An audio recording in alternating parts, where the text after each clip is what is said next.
Is it really worth scrap banking? Well, let's find out.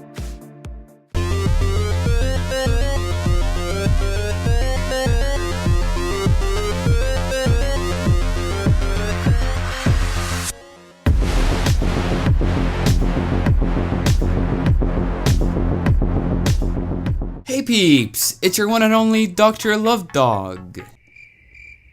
So you've most likely heard of scrap banking before, unless you're completely new.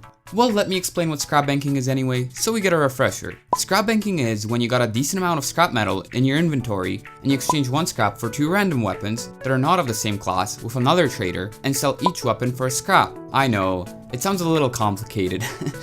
You're practically profiting double the amount each time you exchange your scrap for two random weapons and sell each of the two weapons for a scrap each. Once you continue with this process, it is very possible to go from just one scrap to even 100.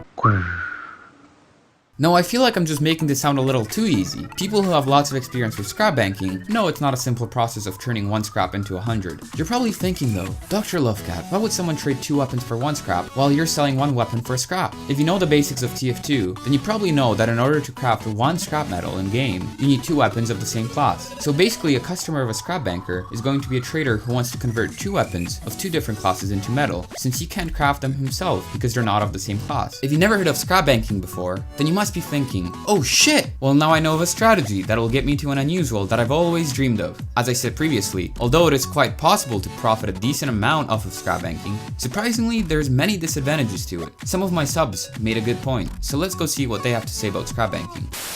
It's quote time. Scrap banking isn't really worth it anymore. Most traders know of Scrap.tf, which provides a one-to-one trade for weapons and values them at 0.5 scrap each. Unless trade holds are involved, or that it's a new player coming into the TF2 trading economy, they would most likely know about Scrap.tf, which made scrap banking an automated and cheap service on their end, which is preferred over dealing with people who sell weapons for a scrap each, or to actually have to deal with people.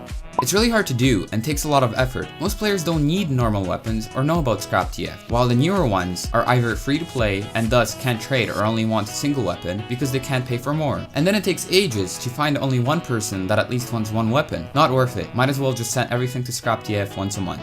Scrap banking has been rendered virtually useless now, with Scrap.tf existing. If I wanted to start trading, it'd be a lot easier just to purchase a single key from the market or Menko store and trade up from there.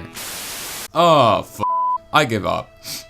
I'm just gonna have to go back to pub servers and beg for crates, or even worse, rap battle for weapons on Minecraft trade servers, and hope I don't get scammed by 4-year-olds.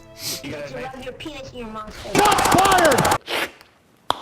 Oh, in the mouth. It was lovely. Although those quotes had good points, it doesn't mean you can't give scrap banking a shot. You've seen that the quotes were talking about a site called Scrap.tf, and if you're new, you've most likely never heard of it. You're probably thinking, what is Scrap.tf? How does this site affect scrap banking in game? Here's what Scrap.tf is said to be. Unlike many scrap bankers, Scrap.tf has completely fair rates. For every 2 craftable weapons you give us, we will give you 1 scrap. When you choose to buy weapons, you only need to give us 1 scrap per 2 weapons. This is completely fair both ways. Personally, I used to scrap bank when I started off in TF2, which was many years ago, and the game economy was much different then, and scrap banking was easier. Something I have to mention for sure is that scrap banking is only efficient for low tier trading. Once you have enough items to trade for hats, keys, unusuals, or any other high tier items, scrap banking is not as efficient, as you can profit much more in a shorter amount of time by trading high tier items. And don't get me wrong, I have nothing against scrap banking, but it's something that I don't do anymore since I have high tier items to trade with. I'd say once you have a backpack worth over 3 keys or so, you should be good to trade for painted hats or any other items worth a find, although this is just my opinion. If you found the idea of scrap banking interesting, then feel free to give it a shot. Simply visit trade servers or trading sites such as Backpack.tf to get you started. Now, is it really worth scrap banking? Well, I guess there is no correct answer, as some people consider 10 weapons profit a lot, while others may not. Some players may find it time efficient, while others will not find it time efficient. If you want to leave some tips or comments about scrap banking, then feel free to do so down below in the comments so new players know what to expect in the process of scrap banking.